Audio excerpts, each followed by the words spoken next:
Nyamazo Danny Clates. Danny Clates is one of the best legends esinawo ku-Orlando Pirates. UDanny Clates usathanda kukhuluma ne-iDiski Time. And kwi-iDiski Time kade bembuza ukuthi uzizwa kanjani ukubona abafana abancane ku-PSL beshisa kanje. And indlela aresponde ngayo beyipositive. Uthe kuyamjabulisa ukubona abafana abancane beshisa kanje ku-PSL. Umnikeza ithemba ukuthi more and more young players bazogqugquzeleka ukuthi bafinyelele ku-PSL mebebona ontanga babo bedlala kanje. Baphinde bahlala kudaba lakaMfokeng. Bambuthi uzizwa kanjani ngomfokeng njobe shisa kanje umfokeng kule season and last season. Nyamazi Mfokeng we-Orlando Pirates. Umfokeng wasiza i-Orlando Pirates ukuthi uwine i-Nedbank Cup last season and wasiza i-Orlando Pirates ukuthi uyiwine futhi MTN Network ngoskora lela last minute goal ya. Uphendulile-ke wathi kuyamjabulisa ukubona umfokeng edlala kanje but iyi-one inkinga kaMfokeng.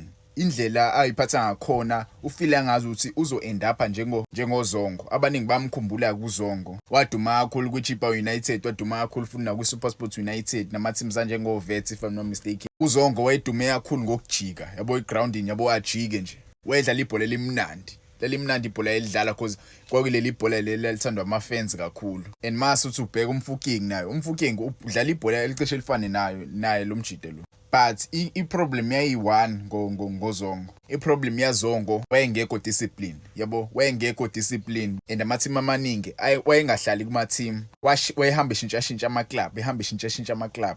And leyo nto leyo yadala ukuthi i-career yakhe ingakhuli. Yabo izinto ayezenza outside of i-ground zayibheda kakhulu. Babengekho abantu ababezomsiza, bemnakekele, bemkhusele. So uDanny Clates uthi uma i-behavior kaMfokeng ingaba right, i-behavior yakhe ibe right egroundini, ibe right futhi nangaphandle, uzoba one of the best players aseyiba-producer la eSouth Africa, yabo. But uma ezoyekela i-fame ingene ekhanda lakhe, leyo nto izomphazamisa kakhulu, yabo, izomphazamisa kakhulu. Uzo-end up njengayo uzongo, yabo. Kumele abukele kubantu sebadlala yabo bafika kwizinga lakhe. Abuke ukuthi kwenzakalani kubona ukuze abone ukuthi ama-career abo aphela kanjani. Because there are many players abaphelelwa ama-career kama-behaviors wabo ababewenza ngaphandle. Babengabehave kahle ngaphandle. Besebenzisa iy'yobisi, ama-drugs, iphuza utshwala, yabo. Njengale case yalo mjida weSikhune United, lo sathanda kushayisa ingane nje. Behavior outside of ibhola ikho right because njobe uyihambela lapha ungaphandle kwe-stadium, you are not just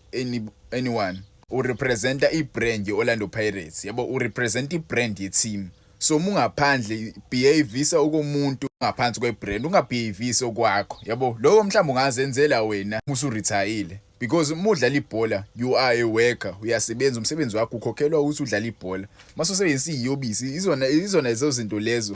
Izona lezo zinto ezizokwenza ukuthi uliyeke ibhola, yabo. Zizokwenza nje ukuthi uliyeke ibhola because izokuyisa ku direction ebhedayo, yabo. Ne-attitude futhi. Attitude enye yezinto le. Uma udlala uyibona ukuthi ungcono kunabanye abantu, yabo. Kumele uremain humble nje. Kuyangijabulisa ukubona i-legend likhuluma kanje. Let's hope le nkulumo le izomakha umfokeng, yabo, ingamdicileli phansi, yabo, because umfokeng uyadlala. Angifuni le nkulumo le ifake yena nkabi, yabo, because bekunamanye ama-fans ade ngiwabona le comment ya Danny Clates beyijudge. Mina ngokubona kwami ngiyibona i-right, yabo. Umfokeng kumele indle beyi-right uzoyithatha kahle le nkulumo le because uyasho ukuthi mele athola abantu abazomguide, yabo, angaphumi esandleni sabantu because abantu bebemguide ukuthi enze kahle into, i-career yakhe izoba yinhle kakhulu, yabo. There were many people ade bemjudge umfokeng ilento le ayenzile kwibafana ngosikhathi Dlane Sudi Sadan.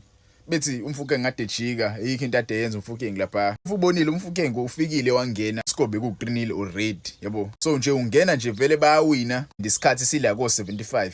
Obvious ujikile, but there were instances la ubona khona ukuthi umfokeng ubezama ukuthi, yabo, kushawa igoli lapha.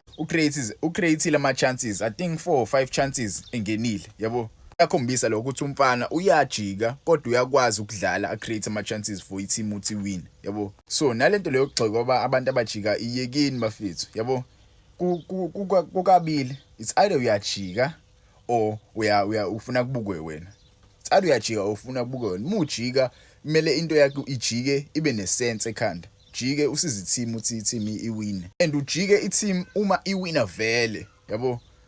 Uma iwina vele i-team, uma ubuke waze wafika la masacela bandla muthola ithuba uye lapha ka-Facebook uyongifollowa. Sengikhona ka-Facebook, ngiyatholakala ka-Facebook. Uye naka-YouTube, ka-YouTube uzofika useshe lapho uthi Vane Sports. Naka-Facebook ngokunjalo useshe uthi Vane Sports uzongithola nje ngivele lapha phezulu. Naka-Instagram, Instagram ngikhona Vane Sports /ZA ngiyayiphandela nambafethu ayikabi.